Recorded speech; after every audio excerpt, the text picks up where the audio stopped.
खाद्य उत्पादन में वृद्धि की कार्यनीति। तो हमारा आज का चैप्टर है strategies for enhancement in food production. ठीक है, तो ये चैप्टर आप ऑलरेडी जूलॉजी के क्लास में पढ़ चुके हैं, जहां पे आपने एनिमल ब्रीडिंग के बारे में पढ़ाता है ना बेटा। तो जो प्लांट से रिलेटेड टॉपिक है, बॉटनी से रिलेटेड टॉपिक है, वो हम आज कवर करेंगे, जिसमें कि कौन कौन से टॉपिक होंगे होंगे प्लांट ब्रीडिंग होंगे, है ना, साथ में टिश्यू कल्चर होगा, साथ में सिंगल सेल प्रोटीन होगा। तो इन सब टॉपिक्स को आज हम कवर करेंगे, राइट। इतनी बात आपको क्लियर है? अच्छा, क्योंकि ये चैप्टर आप ऑलरेडी हाफ चैप्टर आपका ही कंप्लीट हो चुका है जूलॉजी में, तो अब जो पोर्शन बचा है हम वही कवर करने वाले हैं, और एग्जाम पॉइंट ऑफ व्यू से आपको मेन चीजों को याद रखना है, ये आपको ध्यान देना पड़ेगा। ठीक है बेटा, चलो तो फर्स्ट ऑफ ऑल टॉपिक देख लेते हैं। तो पहला टॉपिक आपका होगा पादप प्रजनन। इसी को क्या कहते हैं? प्लांट ब्रीडिंग कह देते हैं, है ना। आपको सारी टर्म हिंदी इंग्लिश दोनों में पता होनी चाहिए, इसलिए मैं बार बार बता देती हूँ, है ना। दूसरा क्या है? एकल कोशिका प्रोटीन, जिसे क्या बोलते हैं? Single cell protein, single cell protein, right. चलो, अब तीसरा कौन सा है? ऊतक संवर्धन या फिर टिश्यू कल्चर, राइट।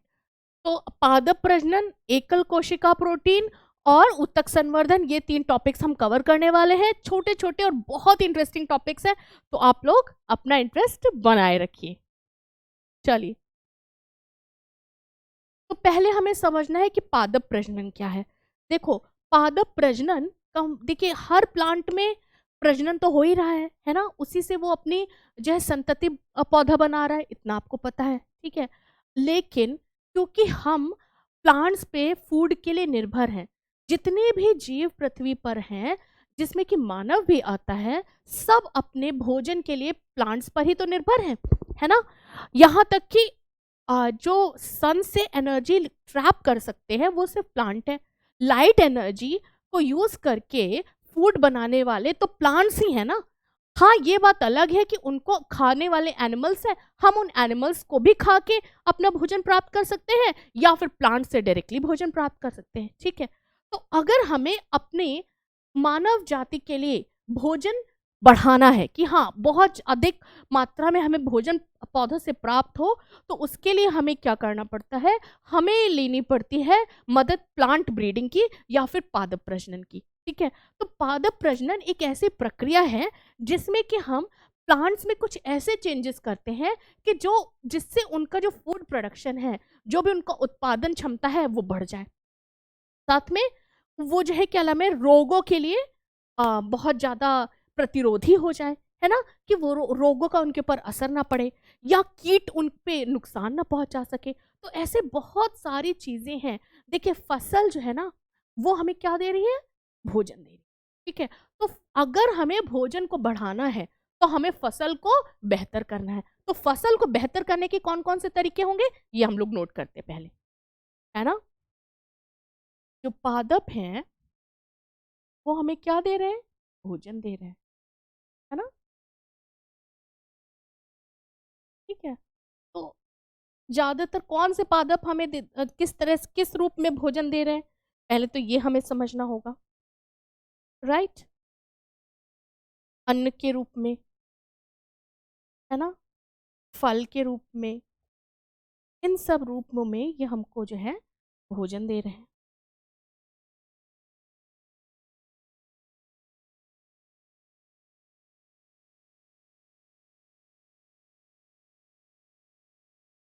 तो अगर हमें भोजन की वृद्धि करनी है,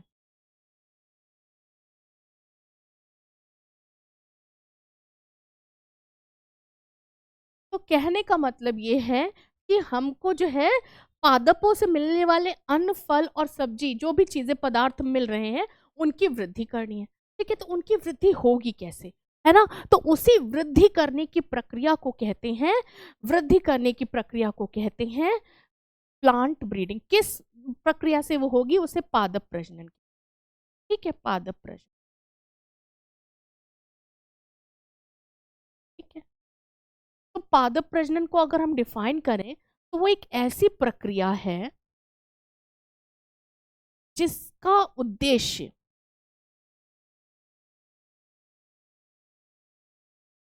उद्देश्य।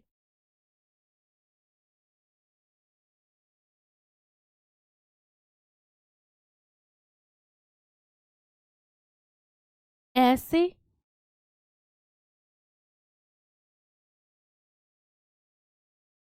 मानव के लिए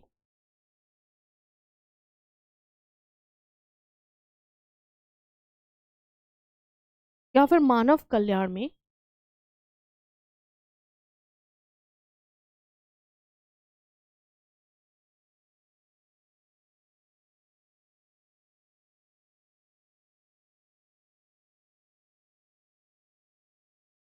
पादप या फिर फसल।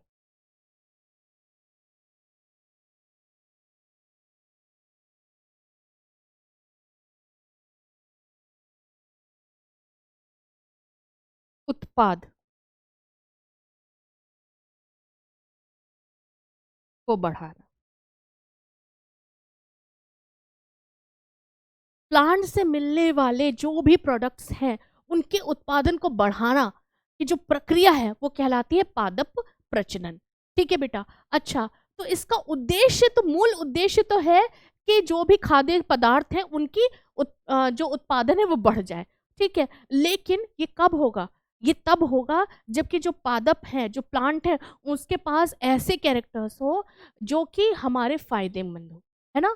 तो इसलिए क्या करा जाता है, ये कैसे करा जाता है, कैसे करा जाता है ये हम लोग नेक्स्ट स्लाइड पे देखेंगे। कैसे करा जाता है ये?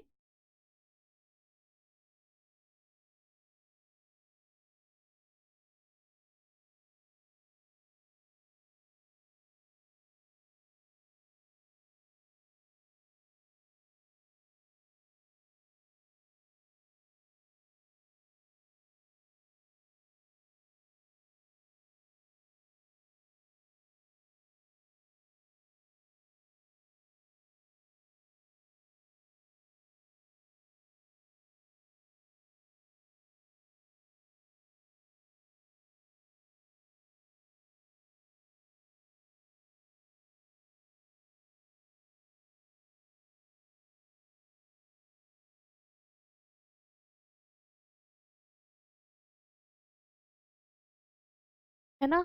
अगर हम ऐसे प्लांट्स को आपस में प्रजनन करवाएं जिनके पास पहले से वांछनीय लक्षण है, तो जो हमें नए संतति पौधे मिलेंगे उन सब के पास में वो लक्षण मौजूद होंगे, है ना। और जब वो लक्षण मौजूद होंगे तो जो उनकी उत्पादन क्षमता है वो अपने आप बढ़ जाएंगी। ठीक है, तो कौन से वांछनीय लक्षण है, पहले हमें ये समझने हैं। कौन से वांछनीय लक्षण हैं जो हमको चाहिए होंगे, या जो हम प्लांट ब्रीडिंग या पादप प्रजनन के थ्रू पादपों में जो है क्या नाम है सर्च करते हैं और उन्हें आगे बढ़ाते हैं। ठीक है, पहला होगा उत्पाद में बढ़ोतरी। दूसरा होगा उन्नत प्रजाति या उन्नत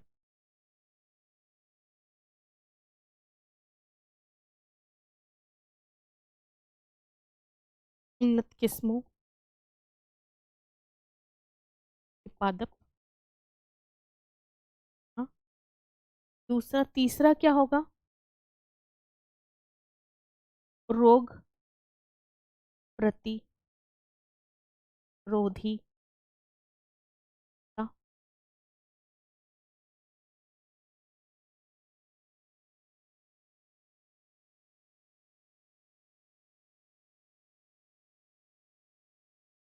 राइट। चौथा क्या होगा? पर्यावरणीय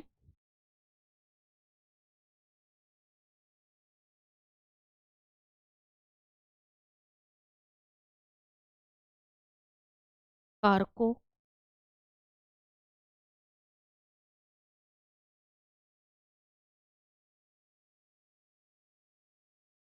के प्रभाव, के दुष्प्रभाव।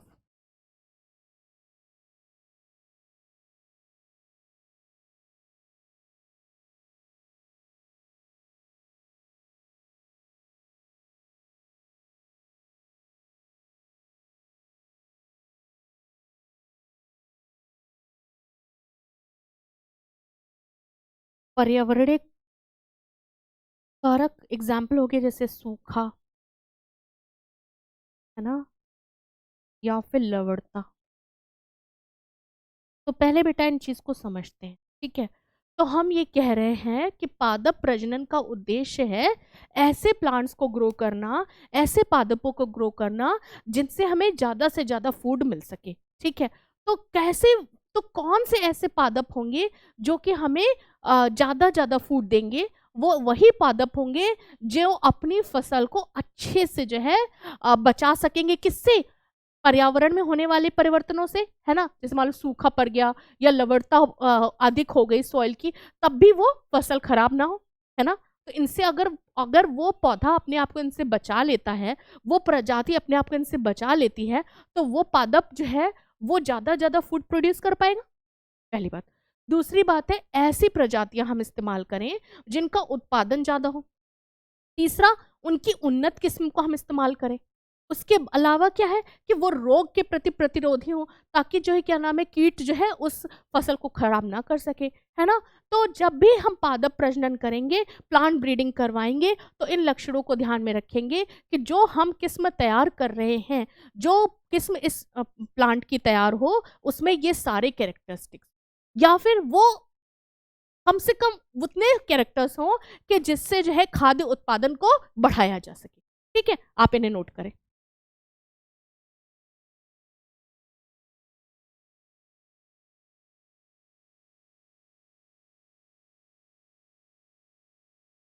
ठीक है, तो आपने नोट कर लिया। अब चलो देखते हैं तो कैसे कराई जाती है एक्चुअल में, ये पूरा प्रोसेस क्या है, या कैसे साइंटिस्ट प्लांट ब्रीडिंग को जो है क्या नाम है लैब्स में करते हैं, या किस प्रोसेस को इस्तेमाल करते हैं ये जानने के लिए कि उन्नत किस्में हैं कौन सी किसी भी प्रजाति की। ठीक है बेटा, चलो। तो पहले होता है परिवर्तनशीलता का संग्रहण, है ना। ये बड़ा जरूरी है, पहले ये जानना कि कौन कौन सी तरीके के कैरेक्टर्स जो हैं इस प्रजाति के किस्मों में पाए जाते हैं। ठीक है, ठीक, ठीक है। तो परिवर्तनशीलता का संग्रहण कैसे किया जाता है ये हम लोग समझते हैं।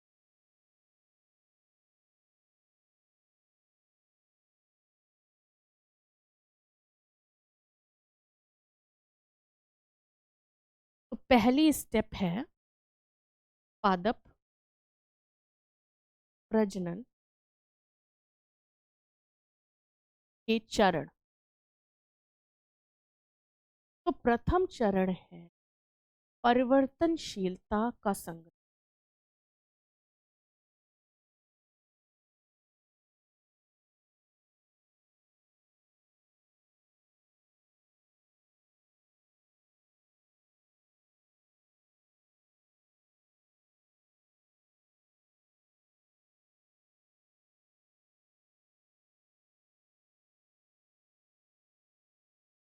तो सबसे पहले काम ये किया जाता है बेटा परिवर्तनशीलता का संग्रहण। इसका मतलब क्या है कि हमें पहले ये जानना है कि कौन कौन से लक्षण जो है इस प्रजाति के विभिन्न किस्मों में पाए जाते हैं। ठीक है, तो ये जब हम जान लेंगे तभी तो हम उन्नत लक्षणों को जो है सर्च कर पाएंगे और उनको आगे की जो भी नए संतति पौधे बनेंगे उसमें डालने की कोशिश कर सकते हैं, या उन पौधों को जो है क्या नाम है आइडेंटिफाई कर सकते हैं, पहचान सकते हैं जिनमें की उन्नत लक्षण है ना। तो पहले हमें ये तो पता हो कि कौन कितने तरीके के लक्षण इस पूरी प्रजाति की पूरी किस्मों में पाए जाते हैं। तो इसके लिए किया जाता है जर्म प्लास कलेक्शन, जर्म प्लाज्म कलेक्शन। अब ये जर्म प्लास क्या है? ठीक है, जर्म प्लास है किसी प्रजाति की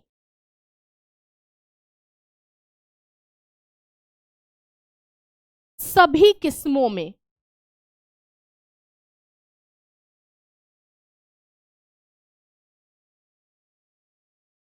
पाई जाने वाली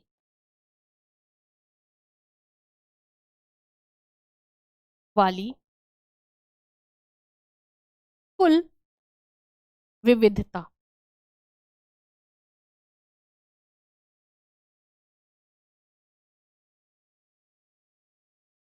या फिर इसी को लिखते हैं कुल लक्षण। राइट। तो जर्म प्लाज्म कलेक्शन में किसी भी प्रजाति की जितनी भी किस्में हमारी नॉलेज में है, उन सभी किस्मों में जितने प्रकार के लक्षण हैं, उन सबको एक साथ संग्रहित किया जाए। जर्म प्लाज्म कलेक्शन क्या है? ऐसे एक प्रजाति की सारी किस्मों को एक साथ, उनके सारे लक्षणों को संग्रहित करना कहलाता है क्या? Germ plasm collection. ठीक है। किसी प्रजाति की सभी किस्मों में पाई जाने वाली कुल विविधता, कुल लक्षणों का संग्रहण कहलाता है जर्म प्लाज्म कलेक्शन। अब इस चीज को बेटा समझते हैं पहले। ठीक है। जैसे मान लीजिए कि प्रजाति है ए, ठीक, और इसकी जितनी वैरायटीज हैं, इसकी वैरायटीज हैं मान लीजिए A1 से A100 तक, है ना? इतनी वैरायटी मान लीजिए इसमें प्रेजेंट है। ठीक। तो हमें जब जर्म प्लाज्म लेना है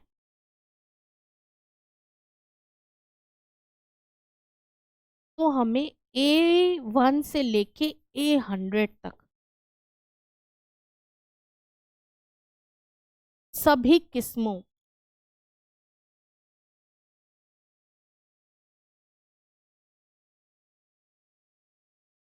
की स्टडी करनी है।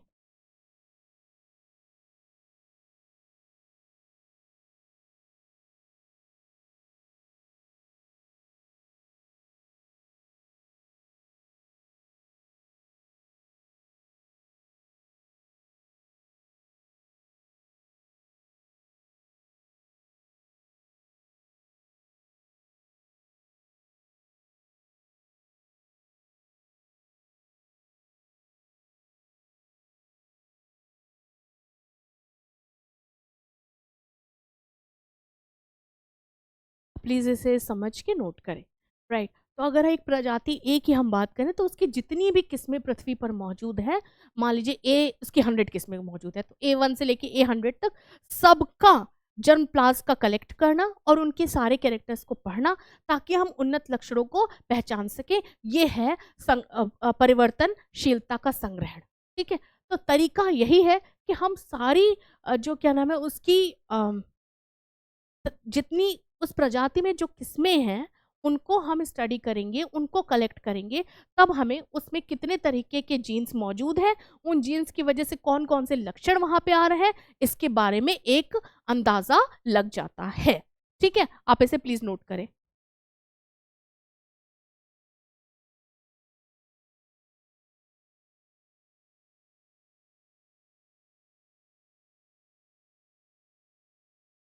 ओके, तो यू हैव नोटेड दिस। चलो अब आगे देखते हैं।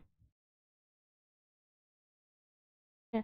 तो बेटा जब एक बार हमने जन प्लास कलेक्ट कर लिया तो ये देख लिया कि कितने तरीके के विविध लक्षण जो है या विविध लक्षणों के जीन जो है हमारे फसलों में की विभिन्न प्रजातियों विभिन्न किस्मों में मौजूद हैं। ठीक है। अब हमने ये जान लिया कि कौन कौन से लक्षण इस पौधे में लाए जा सकते हैं। ठीक है। फिर हमने जो है अपने लिए फायदेमंद लक्षण कौन से होंगे जो कि क्या प्रदान करेंगे, जैसा कि हम लोग पहले देख चुके हैं, ये सब जो है ना जो उत्पाद को बढ़ाएंगे या जो उन्नत किस्में होंगी या जो रोग प्रतिरोधी होंगे या पर्यावरण से की परेशानियों से बचाएंगे, तो ये सब जो भी इनमें से कैरेक्टर्स हमें चाहिए अपने जो पौधों में जिन्हें हम बनाना चाह रहे हैं, है ना, नई किस्म में जो हम कैरेक्टर्स चाहते हैं उन कैरेक्टर्स को हम चुन लेंगे। ठीक है। तो इसीलिए करा जाएगा ये जनकों का मूल्यांकन एवं चयन। ठीक है। अब इस दूसरा चरण क्या है? ये दूसरा चरण है जनकों का मूल्यांकन।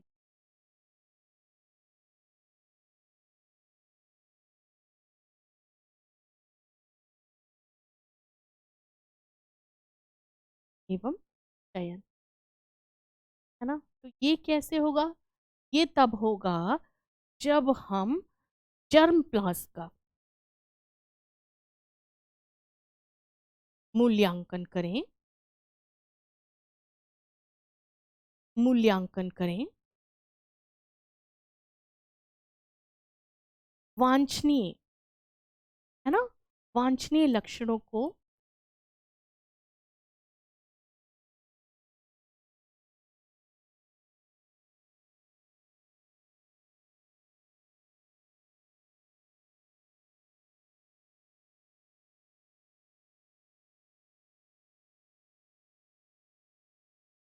ऐसे प्लांट्स को हम चूज करें जिनके पास वो डिजायर्ड कैरेक्टर है, वो सारे कैरेक्टर हैं जो हम जान प्लांट्स में चाहते हैं कि जो हमारे संतति बने, संतति पौधे बने, जो उनमें जो भी कैरेक्टर्स चाहिए, पहले हमें ऐसे जनक ढूंढने होंगे जिनके पास में वो कैरेक्टर्स, वो लक्षण हैं, वांछनीय लक्षणों वाले पादपों का चयन। ठीक है, अब इन पादपों को तथा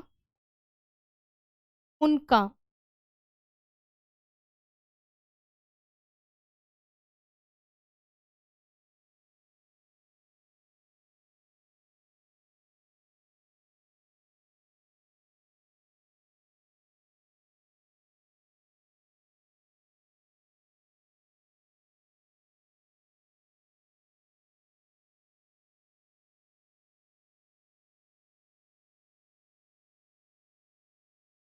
है ना, ऐसे प्लांट्स का जनक के रूप में प्रयोग। ठीक है, फिर थर्ड स्टेप क्या होगी, चयनित चयनिकों का संकरण।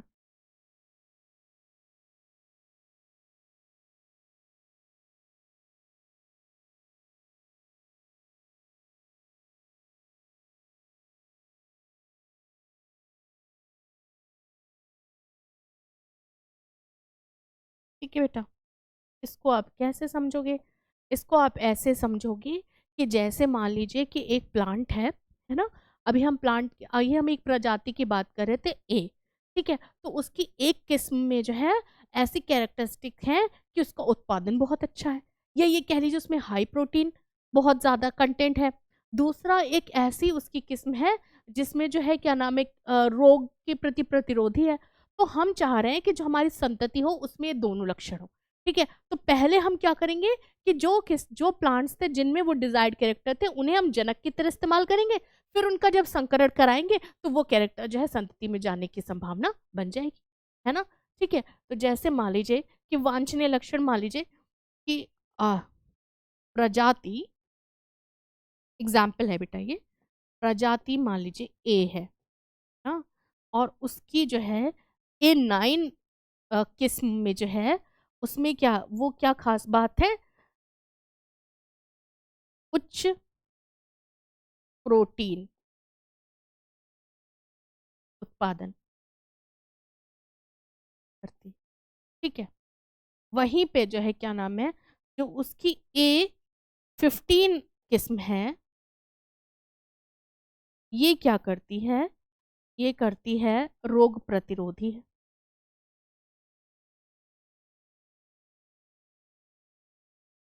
ठीक, तो हमने ये रियलाइज कर लिया कि अगर ये जो प्रजाति ए है, इसकी ये किस्में जो है, इनको हम आपस में, इनके लक्षणों को आपस में कंबाइन कर दें तो हमारे पास ऐसा प्लांट आएगा जिसके पास जो है रोग प्रतिरोधी भी होगा और साथ में प्रोटीन भी बहुत बनाएगा, है ना बेटा। ठीक है, तो इसके लिए इनको जो है जनक की तरह इस्तेमाल कर दिया जाए, इन दोनों किस्मों के पौधों को जनक नाम दे दिया जाएगा या फिर पेरेंट की तरह इस्तेमाल किया जाएगा। ठीक है, फिर इन जनकों का संकरण, मतलब A9 का संकरण किसके साथ करा जाएगा, A15। ठीक है, ये बात समझ में आई। ठीक है, हम नेक्स्ट स्टेप पे चलते हैं। श्रेष्ठ,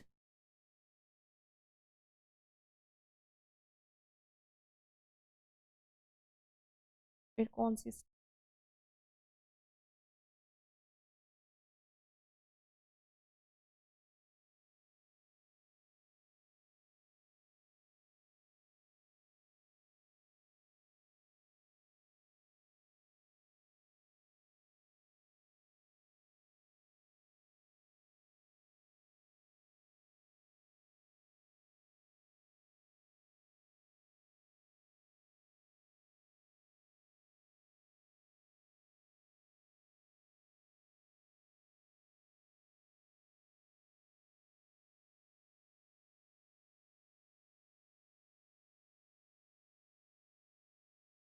राइट। अब हमने A9 और A15 का क्रॉस कराया था, जैसे कि एग्जाम्पल के लिए हम पिछले स्लाइड से देख रहे हैं ना बेटा, यही तो हमने नाम लिए थे, A9 और A15। उसके बाद जब इनका संकरण होगा तो मतलब अनेक संतति पौधे मिलेंगे ना, क्या? फिर उनमें से उस उन पौधों का चयन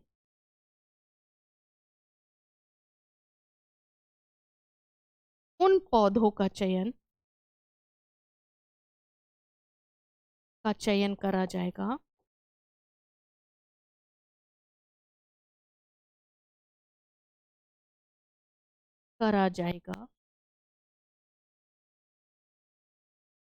जिनमें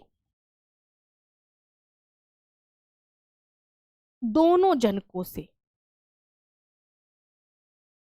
दोनों जनकों के उन्नत उन्नत लक्षण विद्यमान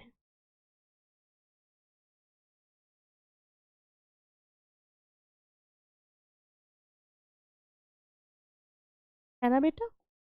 है।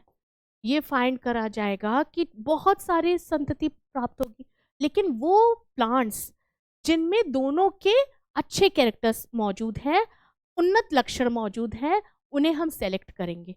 राइट। उसके बाद क्या करेंगे? फाइनल स्टेप है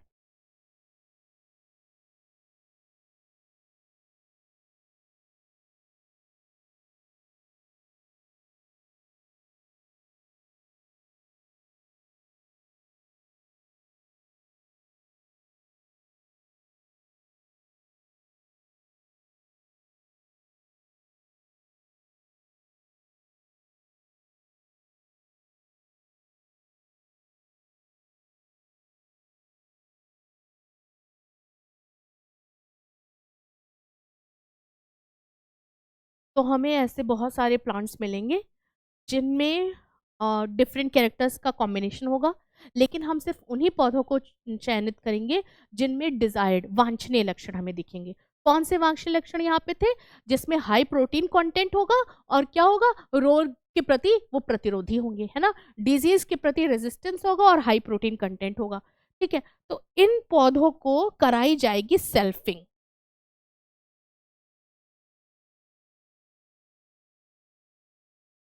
या फिर स्वपरागण,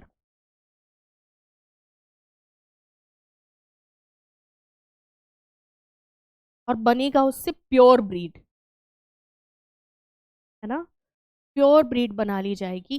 प्योर ब्रीड इसलिए बनाई जाएगी ताकि दूस आगे वाले जनरेशन्स में वो जो कैरेक्टर्स हैं वो सेपरेट ना हो। ठीक है।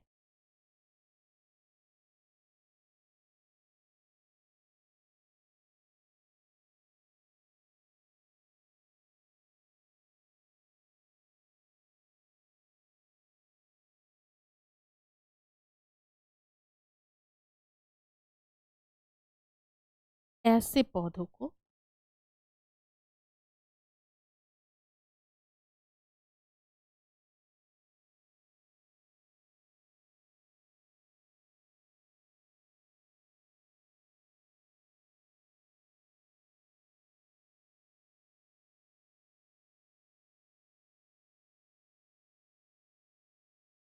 परीक्षण उपरांत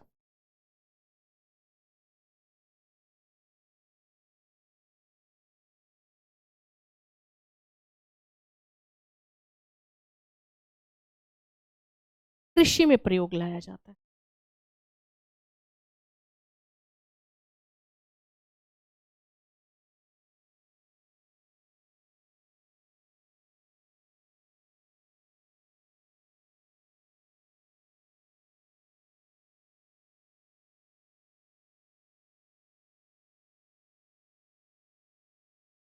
ठीक है, तो हमने देखा कि हमारे पास ऐसे प्लांट्स आ गए जिनमें डिजायर्ड कैरेक्टर थे, मतलब कि हाई प्रोटीन कंटेंट था और साथ में वो डिजीज रेजिस्टेंट भी थे।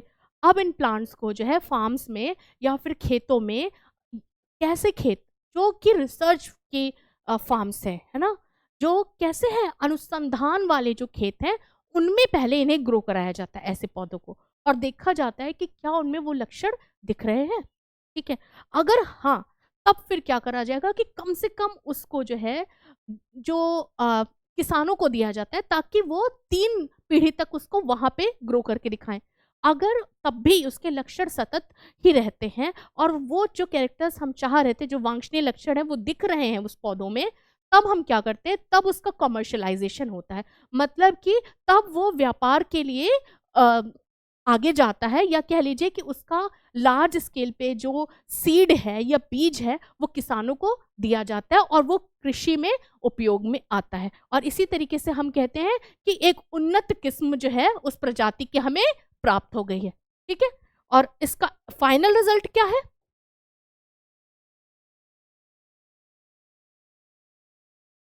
पादप की उन्नत प्रजाति, है ना। इस पूरे प्रोसेस के बाद जो प्रजाति हमें मिलेगी, पादप की उन्नत किस्म मिलेगी, है ना।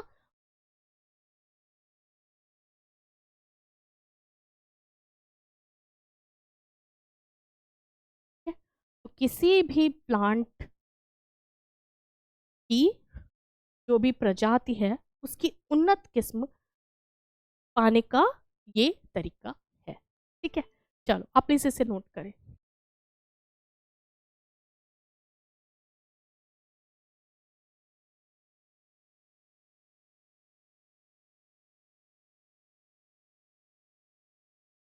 ठीक है बेटा, चलिए अब हमें कुछ और बहुत इंटरेस्टिंग पढ़ना है। पादप प्रजनन कैसे उपयोग हुआ था भारत में, कब हुआ था।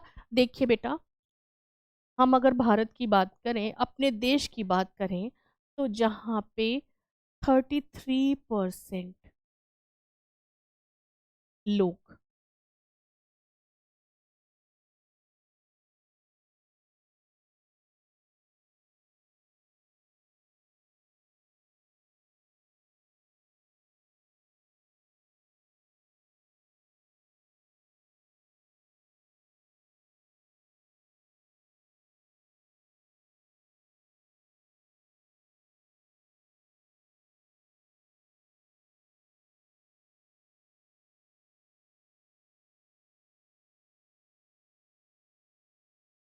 समझ पा रहे हैं, भारत की 62% आबादी का जो मुख्य रोजगार है वो कृषि है ना।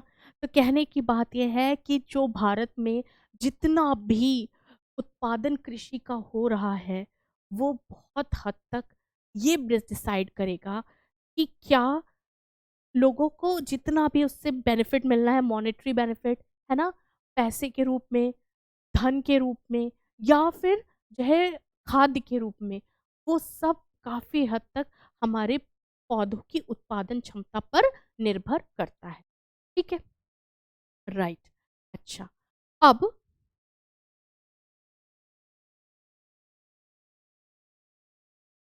एक समय ऐसा आया कि भारत के पास में खाद्यान्न की कमी हो गई, और तब ये 1960 के मध्य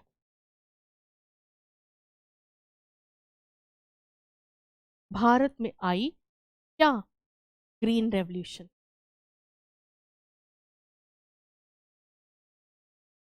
या फिर हरित क्रांति।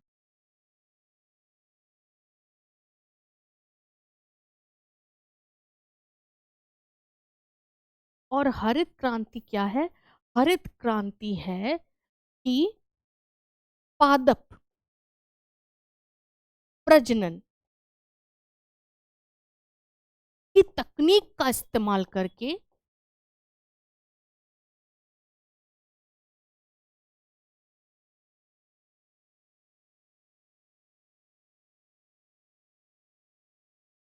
फसल के उत्पादन को बढ़ाना।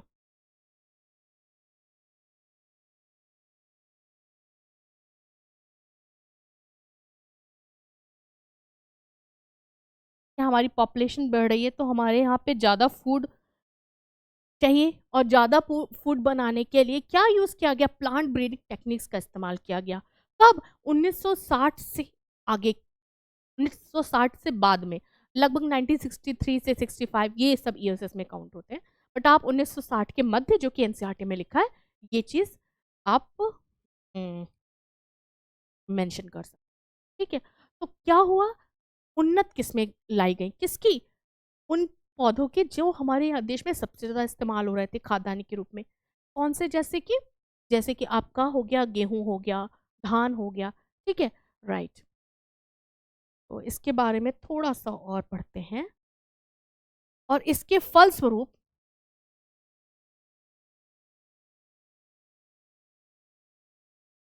1960 से और 2000 के बीच में जो गेहूं का उत्पादन था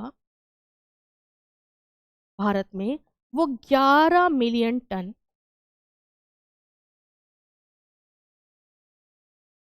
से 75 मिलियन टन पहुंच गया।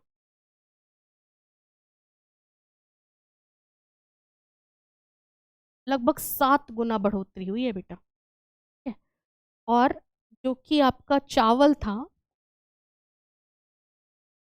वो 35 मिलियन टन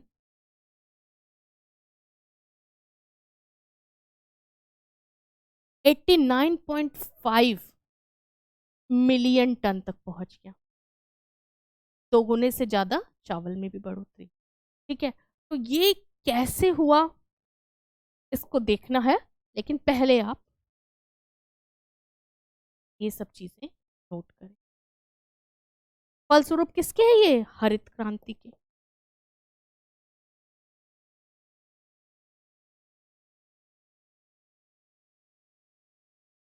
कौन सी उन्नत किस्में इस्तेमाल की गई थी और उनके नाम आपको याद रखने हैं, जो कि अभी हम लोग पढ़। ठीक है, चलो आप तब तक ये नोट करें।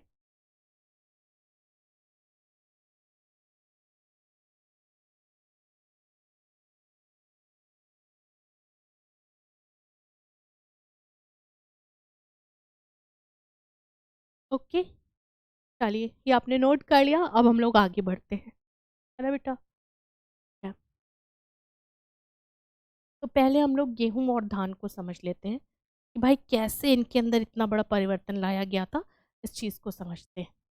ठीक है, तो हमारे पास जो दो वांछनीय लक्षण थे, हमें जो चाहिए थे ऐसे हो कि भाई उत्पादन भी अधिक हो, है ना, साथ में क्या है, रोग प्रतिरोधी हो।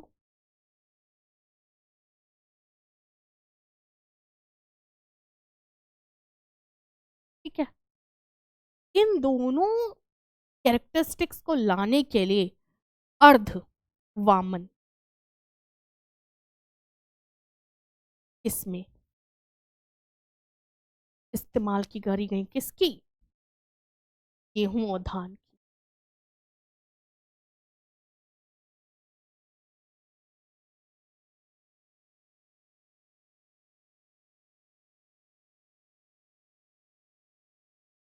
ठीक है, तो अर्धवामन किस्में जो है जिन्हें कहा जाता है सेमी ड्वार्फ वैरायटी। और गेहूं की कौन सी बनी, सोनालिका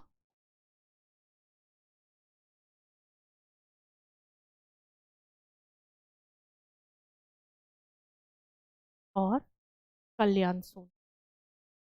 ये बेटा सब आपको याद रखना है, इसलिए मैं बता रही हूँ, वरना एग्जाम्पल तो बहुत है।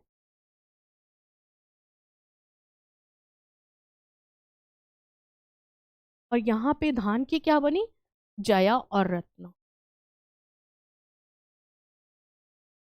अब बात को डिटेल में समझते हैं। ठीक है, भारत में जो उत्पादन कम था गेहूं चावल का, उसका मुख्य कारण ये था कि उनमें रोग के प्रति प्रतिरोधकता कम थी। दूसरी चीज क्या थी कि उनमें उत्पादन की क्षमता भी कम थी। तो ऐसी उन्नत किस्में बनाई गई, है ना, ऐसी उन्नत किस्में क्रॉस कर संकरण करा के बनाई गई जिनके अंदर ये दोनों चीजें हैं, उत्पादन अधिक हो और रोग प्रतिरोधी हो। ठीक है, तो ऐसी कौन सी किस्में बनी, इन्हें कहा गया semi dwarf varieties, semi dwarf varieties या फिर अर्धवामन किस्में। ठीक है। इनके क्रॉस करने से, इनको इनको संकरण से जो गेहूं की उन्नत किस्में बनी, उनका एग्जाम्पल है सोनालिका और कल्याण सोना, और धान की हैं जया और रत्ना। ठीक है।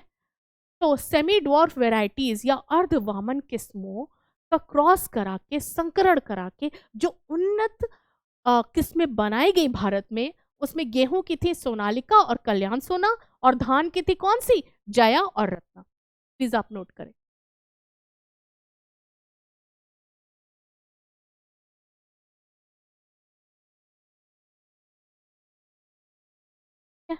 This concept is clear. चलो आगे चले। राइट, ये सोनालिका और कल्याण सोना है। और उद्यानी मटर की थी 1542। कुछ और एग्जाम्पल्स हैं जो मैं इस पे बता देना चाहती हूँ, है ना। ओके, यहाँ पे बता। चलो, तो ये तो बात हो गई गेहूं और धान की। साथ में ज्वार, मक्का और बाजरा, इनकी उन्नत किस्में बनाई गई, है ना। इनकी उन्नत किस्में विकसित करी गई, जो कि क्या कर रही थी, सूखा प्रतिरोधी थी, या फिर कम पानी की खपत लेके, है ना, जिनमें जो है, क्योंकि कम जल में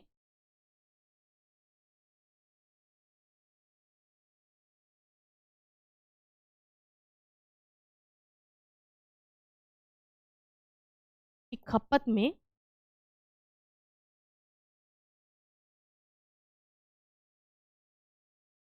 उच्च उत्पादन दे।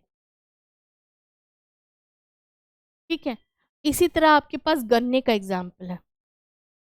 गन्ने में बेटा क्या हुआ था कि उत्तर भारत में गन्ने की जो प्रजाति थी उसका नाम था सैकेरम बारबेरी।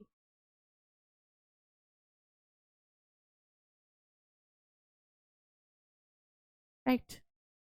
और दक्षिण भारत में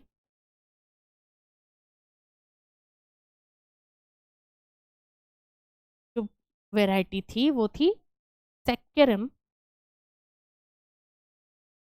ऑफिसिनारम।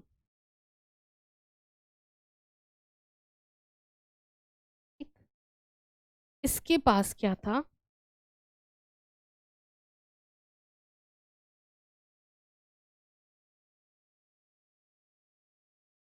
उच्च शर्करा,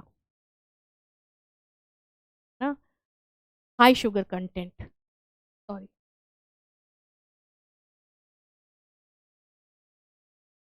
इसकी क्या बात थी, जो कि नॉर्थ इंडिया में शुगर केन की वैरायटी बोई जा रही थी, उसके अंदर दो कमियां थी। सबसे पहली बात कि उसका उत्पादन कम था, दूसरा उसका शुगर कंटेंट भी कम था। ठीक है।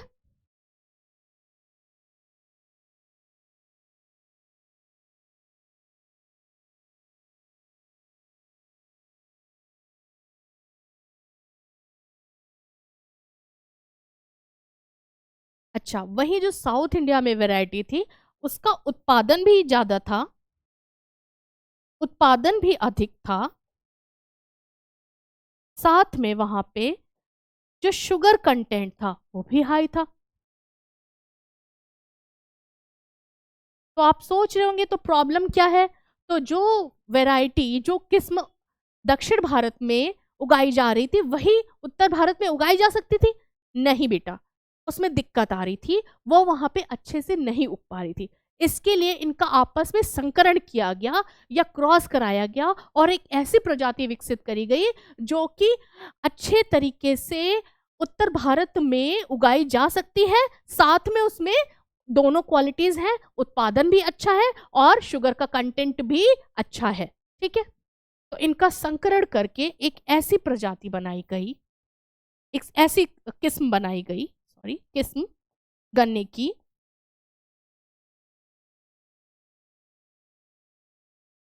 जो कि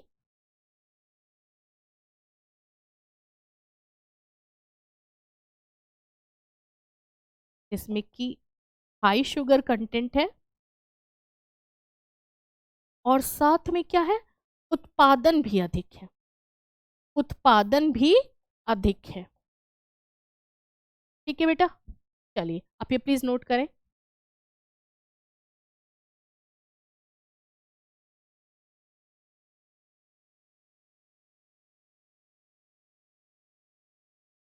ठीक है बेटा, ठीक है, थोड़ा सा स्पेलिंग गलत हो गई।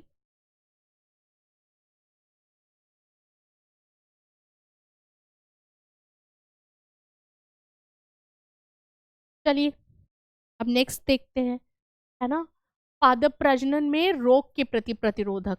ठीक है बेटा, आपको ये पता है कि जो प्लांट्स हैं उनमें डिजीज का खतरा रहता है ना। कौन कौन से मेन जो है डिजीज कॉजिंग एजेंट है ना, पादप में रोगजनक किस तरह कौन से मेन होते हैं, रोगजनक कौन से हैं? एक तो आपकी फंजाई है, कवक है ना,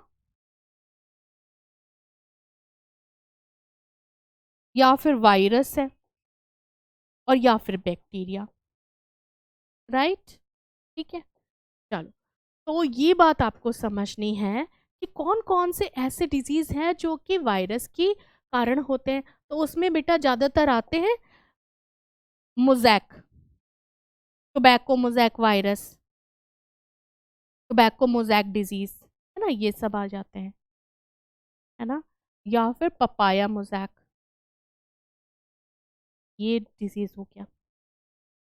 अच्छा, बैक्टीरिया की वजह से black rot of crucifer, black rot of crucifer बेटा आपने देखा होगा कि जो गोभी होती है, गोभी पे ऐसे dot dot dot black colour की होती है, तो ये बैक्टीरिया की वजह से है, बैक्टीरिया की वजह से इसे कहते हैं ब्लैक रॉट। ठीक है, चलो दूसरा आपके फंजाई, फंजाई की वजह से तो बहुत सारे डिजीजेस होते हैं। देखिए रस्ट वाले सारे डिजीजेस फंजाई की वजह से हैं, है ना, स्मट वाले सारे डिजीजेस फंजाई की वजह से हैं, साथ में red rot of sugar cane जो है वो भी जो है फंजाई की वजह से है। तो काफ़ी डिजीजेस हैं, और आपके पास ये एनसीईआरटी में टेबल भी दी गई है जिसे आप याद कर सकते हैं कि कौन सी फसल की कौन सी किस्म जो है किस रोग के लिए प्रतिरोधी है। ठीक है, तो रोग के लिए प्रतिरोधी किस्मों का विकास किया गया है पादप प्रजनन में। ठीक है, जैसे कि फूल गोभी की पूसा शुभ्रा और पूसा स्नोबॉल, ये जो है ये क्षीणन या फिर कृष्ण विलगल, इसके लिए जो है ब्लैक रॉट के लिए एक तरीके से प्रतिरोधी है ना। ठीक है, चलो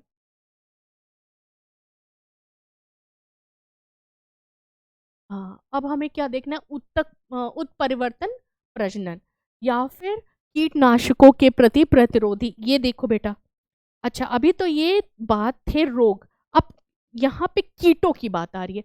तो कौन से कीट है, ये देखिए आप, एफिड, जैसिड, है ना, फल भेदक। ठीक है, तो कीटों के प्रति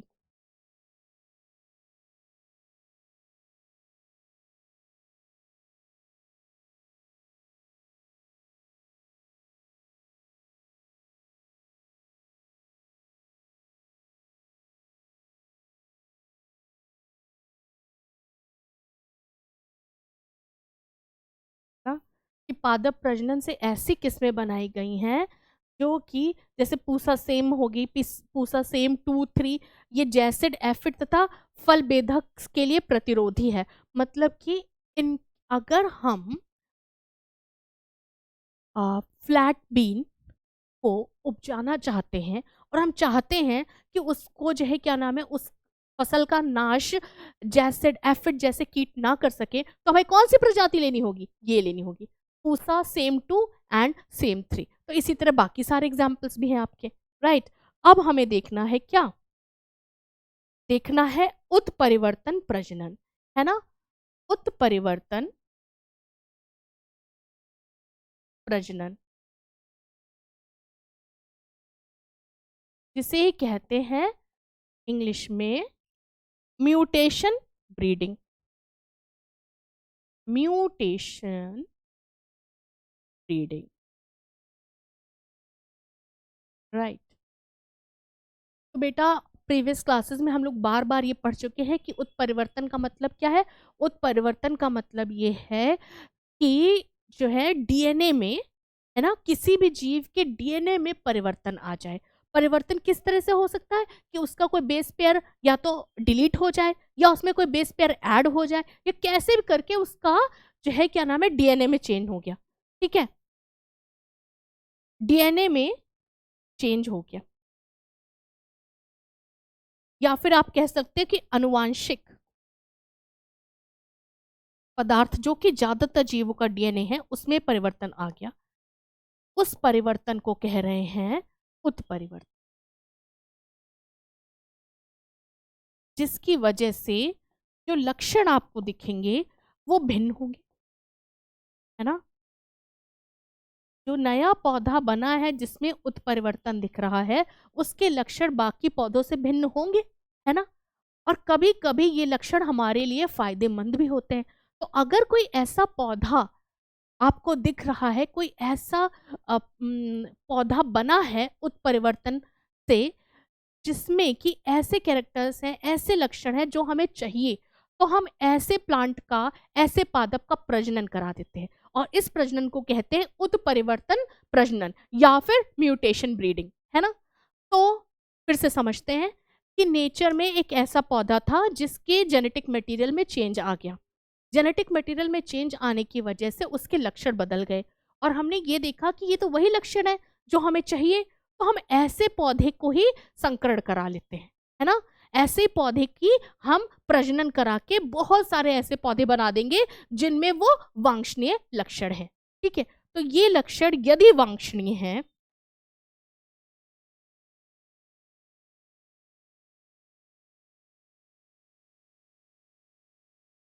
तो पादप प्रजनन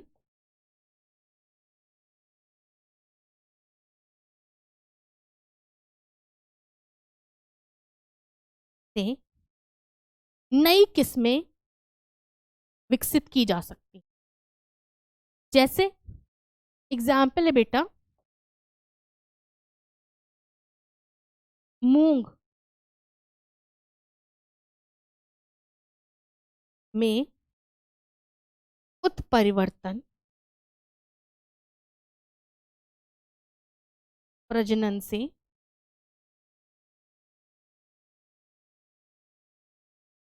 वायरस, वायरल डिजीजेस,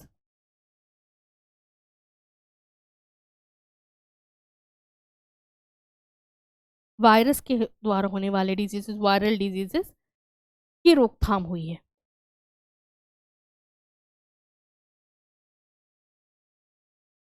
राइट, ठीक। चलिए आप प्लीज नोट करें।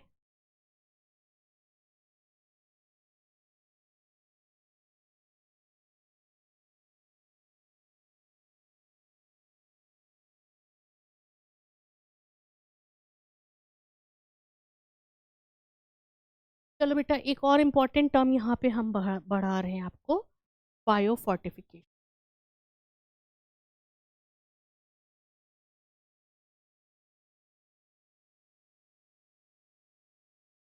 या फिर पोषण वृद्धि।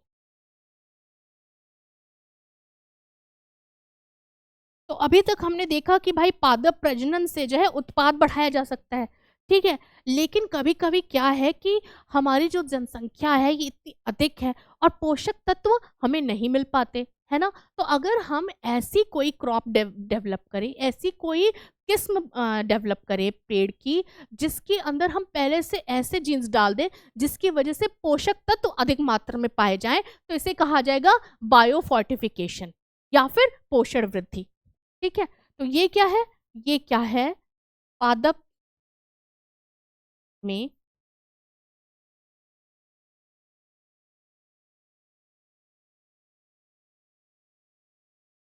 पादप प्रजनन से ऐसी फसल विकसित करना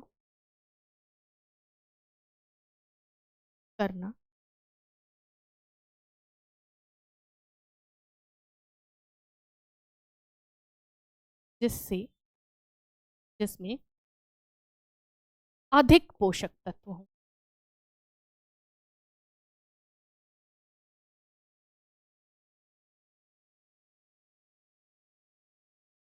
ये कहलाता है पोषण वृद्धि या फिर बायोफोर्टिफिकेशन, है ना। इसको एक बार फिर से समझते हैं। बेटा देखिए, हम ये जानते हैं कि हमें एक बैलेंस डाइट चाहिए जिसमें कार्बोहाइड्रेट भी होना चाहिए, प्रोटीन भी होना चाहिए, फैट भी होना चाहिए, मिनरल्स, विटामिन, सारी चीज़ें होनी चाहिए। लेकिन मिनरल्स, विटामिन, ये सारी चीज़ें क्या हमें जो हमारे नॉर्मल खाने हैं उससे मिल पाते हैं? नहीं। एक लार्ज पॉपुलेशन है, एक बड़ी संख्या में लोग हैं भारत में जिनको कि इस तरीके के पोषक तत्व नहीं मिल पाते, जिनमें कि मिनरल और न्यूट्रिशन या फिर विटामिन, ये सारी चीज़ें आ जाती हैं। ठीक है, तो अगर हम पादप प्रजनन के द्वारा ऐसी कोई तरकीब निकालें कि जो हम नई फसल बनाएं उसमें ये चीज़ें अधिकता में हो, है ना, पोषक तत्व अधिकता में हो, तो इसे कहा जाता है पोषण वृद्धि या फिर बायोफोर्टिफिकेशन। ठीक है, जैसे इसका एग्जाम्पल ये है कि गेहूं की एक किस्म है जिसका नाम है एटलस 66। एटलस 66, इसमें भारी मात्रा में प्रोटीन पाई जाती है।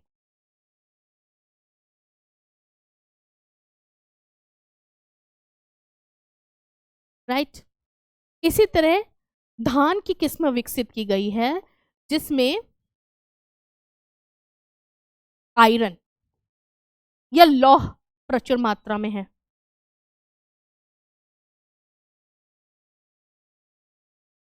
ठीक है, तो ये सब इसके एग्जाम्पल हो गए। राइट, चलो अब हम देख रहे हैं एकल कोशिका प्रोटीन। एकल कोशिका प्रोटीन या सिंगल सेल प्रोटीन ये क्या है?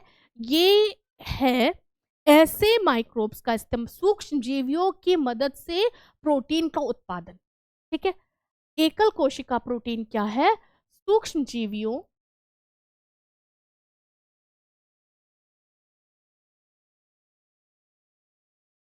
की सहायता से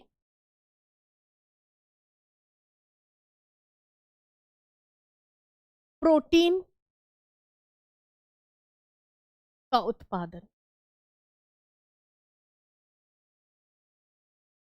तो कौन से सूक्ष्म जीव हैं? इसमें एग्जाम्पल है स्पाइरुलिना, है ना, और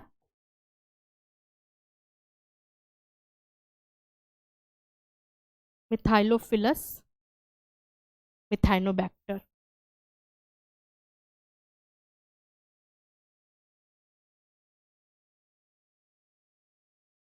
तो स्पारुलिना हो गया या फिर ये मिथानोबैक्टर हो गया, इन्हें क्या करा जाता है कि स्पारुलिना को आप ग्रो कर सकते हैं किस पे? इसको आप स्टार्च के किसी भी सोर्स पे, जैसे मान लीजिए कि आप कोई भी ऐसी इंडस्ट्री है जहाँ पे आलू का इस्तेमाल हुआ है, तो उससे निकलने वाला जो भी जल है उसमें इसको स्पारुलिना को ग्रो कराया जा सकता है और ये काफ़ी मात्रा में जो है प्रोटीन दे देती है।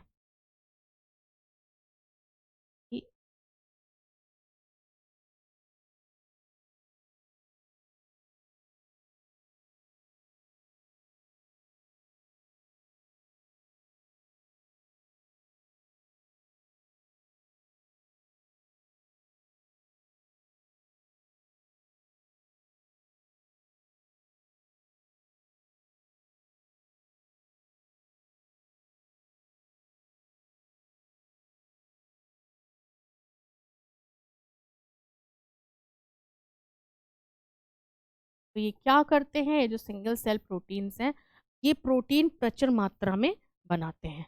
ठीक है, और अगर हम इनका सेवन करते हैं तो हमको इनडायरेक्टली जो है इनसे बहुत ज़्यादा प्रोटीन मिल जाता है। और प्रोटीन बहुत ज़रूरी है। प्रोटीन क्यों ज़रूरी है बेटा? क्योंकि जितना भी शरीर की संरचना है, स्ट्रक्चर है बॉडी का, वो सब किससे बना है? प्रोटीन। ठीक है, तो आप प्लीज़ इसे नोट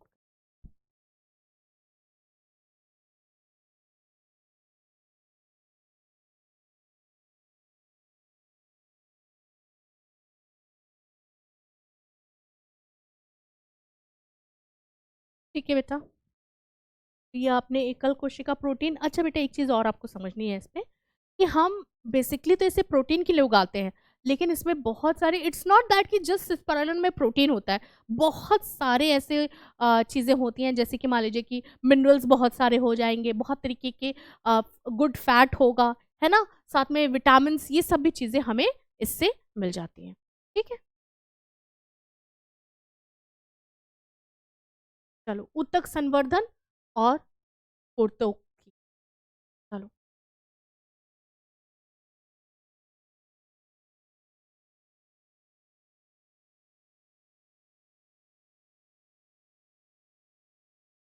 अभी तक हम बात कर रहे थे ना, तो एक पादप की प्रजनन की बात कर रहे थे कि पूरा का पूरा एक प्लांट हम ग्रो कर रहे हैं।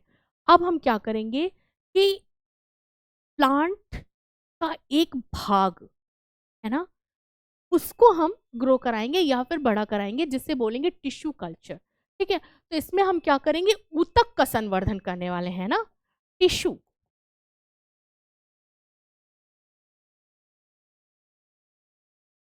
को संवर्धित करें और उससे पूरा पौधे का विकास हो।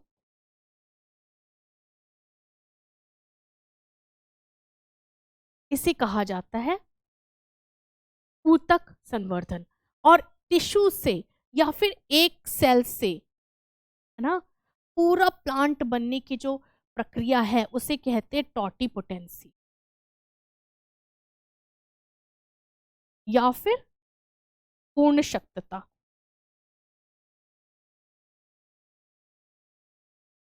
तो ये है क्या, ये है बेटा, प्रॉपर्टी है प्लांट में, एक प्रॉपर्टी बहुत ही खास होती है कि एक सेल, है ना, प्लांट, पादप की एक कोशिका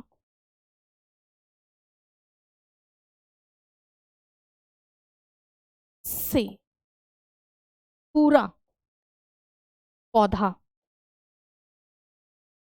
बनाया जा सकता है।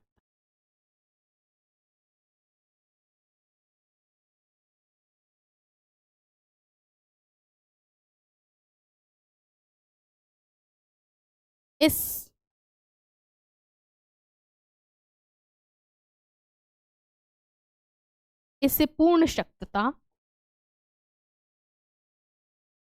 या फिर टॉटिपोटेंसी जाना के नाम से जाना जाता है। ठीक है, प्लांट की हर एक सेल में इतनी जो है क्या नाम है, कैपेसिटी है कि वो एक नया पौधे का विकास कर सके। इसे बोलते हैं, इस उसकी प्रॉपर्टी को, इस लक्षण को या फिर इस खूबी को कहते हैं टॉटिपोटेंसी। ये सिर्फ प्लांट्स में पाई जाती है बेटा, कि एक सेल हो आपके पास और उसी से आप पूरा का पूरा पौधा विकसित कर ले। ठीक है बेटा, ठीक है।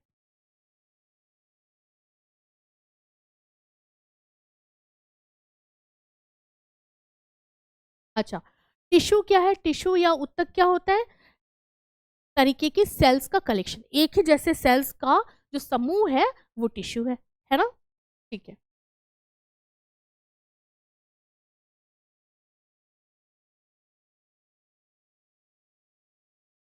राइट। तो बेटा आप, इसमें हुआ ये कि एक पादप था,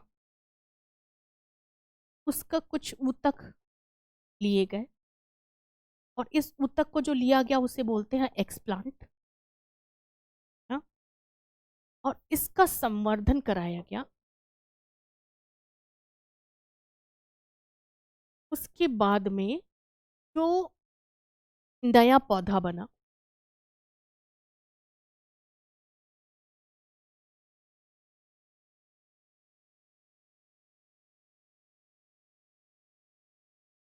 और इसके ऊतक के जो संवर्धन की जो पूरी प्रोसेस है वो कहा जाता है सूक्ष्म संवर्धन, है ना, सूक्ष्म संवर्धन।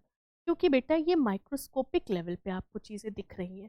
ठीक है, उस, तो इसे क्या कहा जाएगा, माइक्रो प्रोपिगेशन। जो नया पौधा बना उसमें जितने भी कैरेक्टरिस्टिक्स होंगे वो सोमा क्लोन कहलाएगा। क्योंकि बेटा एक ही देखो एक पौधा था, उसकी एक सेल या फिर उसके कुछ टिश्यूज को ही जो है करके एक नया पौधा बनाया गया। तो जितने नए पौधे बनेंगे सब एक दूसरे के एक ही जैसे होंगे, है ना। जो भी नया पौधा होगा या भी जितने सारे या फिर नए पौधे बनेंगे, है ना, तो नए पौधे बनने की जो प्रक्रिया है उसको कहा जाएगा सूक्ष्म संवर्धन। ऊतक की मदद से नया पौधा बनाने की जो प्रक्रिया है उसको कहा जाएगा सूक्ष्म संवर्धन। और सोमा क्लोन्स क्या है यह भी समझाती हूँ, ठीक है। तो पादप से एक ऊतक लिया गया, जिसे ऊतक का भाग लिया गया जिसे कहा गया एक्सप्लांट, ठीक है। अब इसको लैब में ग्रो कराया गया। किस लिए ग्रो कर पाया? क्योंकि उसमें पूर्ण शक्तता होती है, उसकी हर एक सेल इसमें एक प्रॉपर्टी है कि वो नया प्लांट बना लेगी, है ना बेटा। तो प्लांट पादप से निकाला गया ऊतक और उसका संवर्धन किया गया और उससे नया पौधा बना, तो इसे कहा गया सूक्ष्म संवर्धन, है ना। तो बेटा एक टिश्यू था, उसमें तो बहुत सारी सेल्स रही होंगी, है ना, और एक सेल से एक नया प्लांट बना है। तो ऐसे प्लांट्स को जब हम आपस में जो है क्या नाम है और ज्यादा बनाते रहते हैं तो इन्हें बोलते हैं माइक्रो प्रोपेगेशन। वो सारे पौधे जो कि सूक्ष्म संवर्धन से बने हैं वो एक जैसे होंगे जेनेटिक मेकअप में, ठीक है, ठीक है।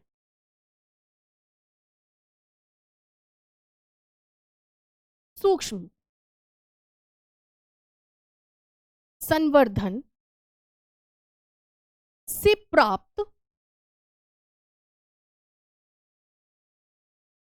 सभी पौधे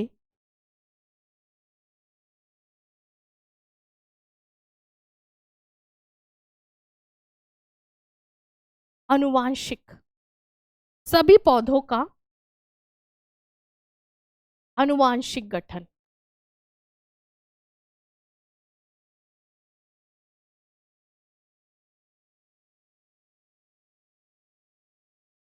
एक जैसा होगा।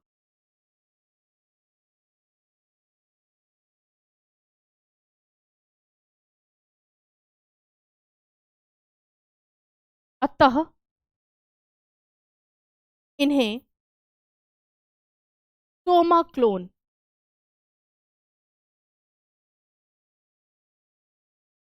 नाम से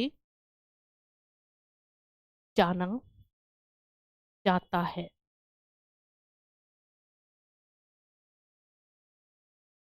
ठीक है बेटा, अब हम आपको ये बात समझाएं, सोमा क्लोन मतलब सोमा और क्लोन, है ना। तो जो हमने टिश्यू लिया है वो प्लांट की बॉडी से आया है, तो सोमा का मतलब होता है बॉडी, है ना। तो प्लांट की बॉडी से आने वाला जो टिश्यू है तो वो सोमैटिक टिश्यू हो गया ना। अच्छा, साथ में क्लोन, एक जैसी कोशिकाएं, एक जैसी कोशिका क्लोन होती है, कोशिका को बोलते हैं क्या? क्लोन। ठीक है बेटा, राइट। चलो नेक्स्ट स्लाइड। अब हम देखते हैं कायिक संकर। ठीक है बेटा, कायिक संकर क्या है? कायिक संकर बहुत ही इंटरेस्टिंग चीज है। आपको मैं पहले उसका एग्जाम्पल देती हूँ फिर समझ में आएगा। आलू को कहते हैं पोटैटो,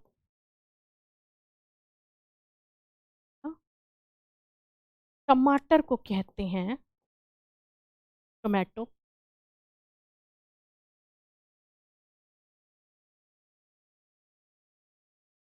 और इनके प्रोटोप्लास्ट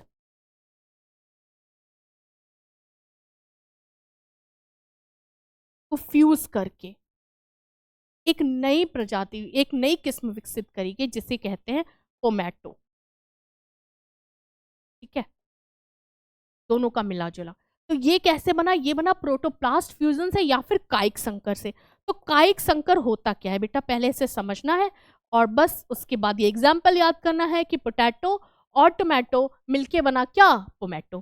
ठीक है, तो कायिक संकर क्या होता है? हम जानते हैं कि प्लांट की जो सेल है उसमें एक घटक है उसका सेल वॉल, है ना, उसके अंदर है उसकी सेल मेम्ब्रेन, राइट। तो प्रोटोप्लास्ट फ्यूजन जब होता है तो क्या करा जाता है कि दो दो प्लांट्स की सेल ली जाती हैं। जैसे मान लीजिए प्लांट 1 है, इसकी सेल है, और प्लांट 2 इसकी सेल है। इन दोनों का सेल वॉल हटा दिया जाता है ना। सेल वॉल हटा दिया जाएगा, राइट। और जो बचेगा वो होगा इसका प्रोटोप्लास्ट, ठीक है। किसी भी सेल में से उसका सेल वॉल हटा दिया जाए तो जो बचता है उसे क्या बोलते हैं, प्रोटोप्लास्ट, ठीक है। तो सेल वॉल हटाने के बाद जो बचा वो बचा क्या, उनका प्रोटोप्लास्ट, ठीक है। उनके प्रोटोप्लास्ट को दोनों को आपस में जोड़ दिया गया या फिर उसको फ्यूज करा गया, जिसे हम बोल रहे कायिक संकरण, ठीक है। तो प्रोटोप्लास्ट, ठीक है बेटा, प्रोटोप्लास्ट ये नई टर्म है इसलिए बार बार बोलियो, इसको प्रोटोप्लाज्म से कंफ्यूज नहीं करना है, ठीक है। तो ये जो प्लांट की सेल में अगर उसकी सेल वॉल हटा दी जाए तो जो बचता है उसे क्या बोलते हैं, प्रोटोप्लास्ट, ठीक है। और एक नई तरीके की प्लांट ब्रीडिंग टेक्निक है जिसमें कि उन सेल का प्लांट सेल की सेल वॉल हटा के प्रोटोप्लास्ट को फ्यूज करके एक नई किस्म का विकास किया जाए। तो यही क्या है, कायिक संकरण। और एग्जाम्पल इसका क्या है, पोटैटो और टोमेटो का प्रोटोप्लास्ट का फ्यूजन करके बना है पोमैटो, ठीक है। चलो तो बेटा इसके साथ ही धन्यवाद आप सभी को पूरे सिलेबस को कंप्लीट करने में, मेरी हेल्प करने में, साथ में कोऑपरेट करने में। और इसके साथ ही सिलेबस कंप्लीट है, आप एग्जाम्स में जाइए, अच्छा परफॉर्म करिए, मेरी बेस्ट विशेस आपके साथ है, ठीक है। Thank you.